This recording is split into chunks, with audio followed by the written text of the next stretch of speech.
Sorry, আমি যেই মানে আমার যে আগের বাসস্থান ছিল, যেই ফ্ল্যাট বাড়িটায় থাকতাম আর কি, ওনারশিপ ফ্ল্যাটেই আর কি, সেখানে আমার এক প্রতিবেশী ফ্ল্যাটে,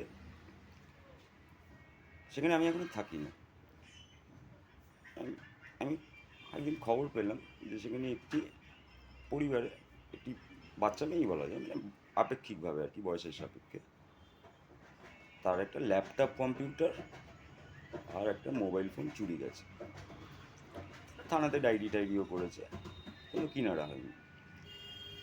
তারপরে দেখবেন আমি এই পোস্টগুলো মুছে দিয়েছি, সব পোস্ট তো রাখা যায় না সবসময়। ক্যাজুয়ালি বলেছি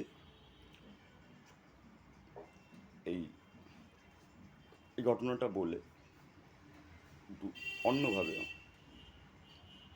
লোকায়ত, মানে এবার একটা সাংঘাতিক প্রভোকেশন আমি একটা দিয়ে দিয়েছি।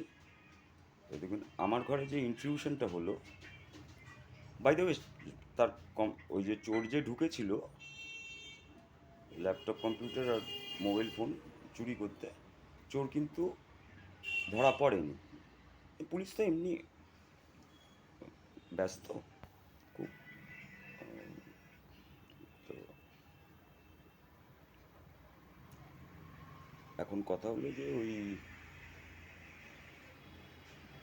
আমার ঘরে যেটা দেখালাম, মানে আমার বাসস্থানটার মধ্যে মানে জোরপূর্বক বাড়িওয়ালা এবং আরেকজন তার স্যাঙাতকে নিয়ে যে প্রবেশ, তারপর কিন্তু একটা চুরির ঘটনা ঘটেছে। ভালো করে দেখবেন যে আমার অগোছালো খাটটা, যার মধ্যে তোষক টোষক তোলা, হ্যাঁ, একটা দিকে কম্বল পড়ে আছে, হ্যাঁ, দেখে মনে হচ্ছে প্রায় রিফিউজি ক্যাম্পের মতন। যদিও ঠিক ব্যাপারটা তা না আর কি, মানে আমি এই জিনিসগুলো সম্পর্কে খুব একটা বদার্ড না আর কি, মানে অভ্যস্ত আর কি এরমভাবে থাকতে আর কি। তো মানে আনটাইডিনেসটা টলারেবল আর কি, for a certain stretch of time. তো উম, দেখবেন ওই খাটটার উপর, আপনি দেখতে পাচ্ছেন একটা, ছবিটা আবার দেখবেন, একটা একটা একটা মেলোডিকার বাক্সটা আর মেলোডিকার যে ব্লো পাইপটা আছে, মেলোডিকারটা কিন্তু তার পাশেই খাটে ছিল। আচ্ছা, আমি বেরিয়ে যাবার পরেই এই একটা সামান্য একটা উত্তেজনা সৃষ্টি, হ্যাঁ, হিটেড এক্সচেঞ্জ অফ ওয়ার্ডস, এই করতে করতে বুদ্ধি করে আমি ক্যামেরাটা দিয়ে চালু করে ছবিটা তুলেছি।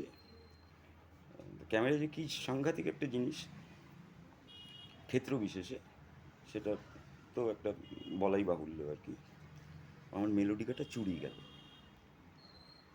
এটা কিন্তু দুর্মূল্য নয়, এটা হ্যাঁ, সব মূল্য তো আছে, 1,500-2,000 টাকা তো কম না। তাহলে একটা অবজেক্ট অফ ডিজায়ার চুরি গেল, তাহলে কবি কী সিদ্ধান্তে এলেন? এই যে সাইকোলজি, সাইকোথেরাপি, মেন্টাল হেলথ, এই সমস্ত যে হ্যাপেনিং ডিসিপ্লিনগুলো নিয়ে যারা পড়ছেন, পড়ুন না আপনারা, এর ফ্রয়েডিয়ান ব্যাখ্যাটা কী সেটা তো আমি আলোচনা করতেই পারি, কিন্তু আমি আপনাদেরকেই জিজ্ঞেস করব, আপনাদের মনেই প্রশ্নটা ঠেলে দেবেন। মেলোডিকাটা যে আমি ফিরে পাবো একটা, তার জন্য মানে আমার মতন একটা চুনোপুটির একটা শখের জিনিসকে উদ্ধার করার জন্য পুলিশ খুব তৎপর হবে।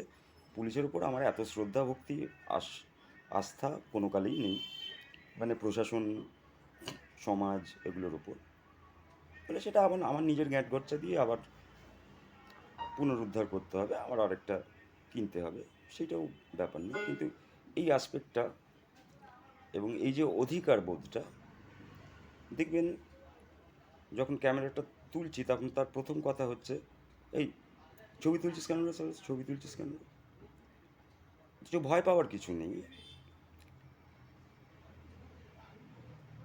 এবার এই চরিত্রটার যেটা মানে লাকানিয়ান টার্মে যেটাকে বলে সিম্বলিক স্টেটমেন্ট, সেটা হচ্ছে অ্যালকোহলিক যারা, মানে যারা একটু ভীতু টাইপের হয়, মানে বাওয়াল করার আগে একটু অ্যালকোহল খেয়ে নেয়, যাতে বাওয়ালের পারফরমেন্সটা ভালো হয় আর কি, তাদের ক্ষেত্রে বেয়ারাপনার কনফিডেন্সটা এত বেড়ে যায়, তখন কাণ্ডজ্ঞানটা হারিয়ে যায়। মানে ও বলতে চাইছে, সে কী রে, একটা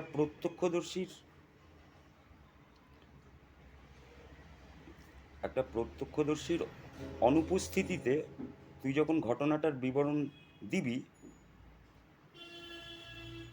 তখন তোর গল্পটাকে আমি মিথ্যে বলে প্রমাণ করতে পারবো না, এই অধিকারটা আমার নেই।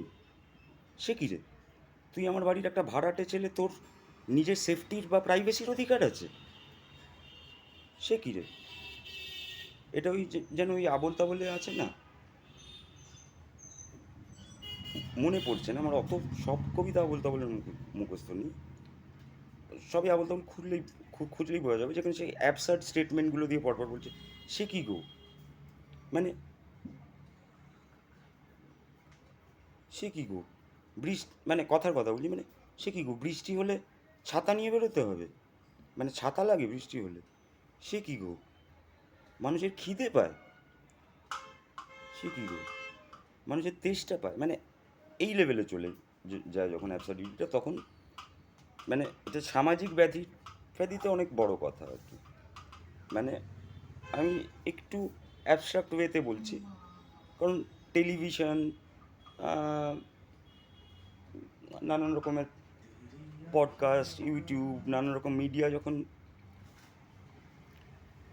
আমরা দেখি, তখন মানে একটা স্পেকটেটার সাবজেক্টিভিটি তো তৈরি হয়।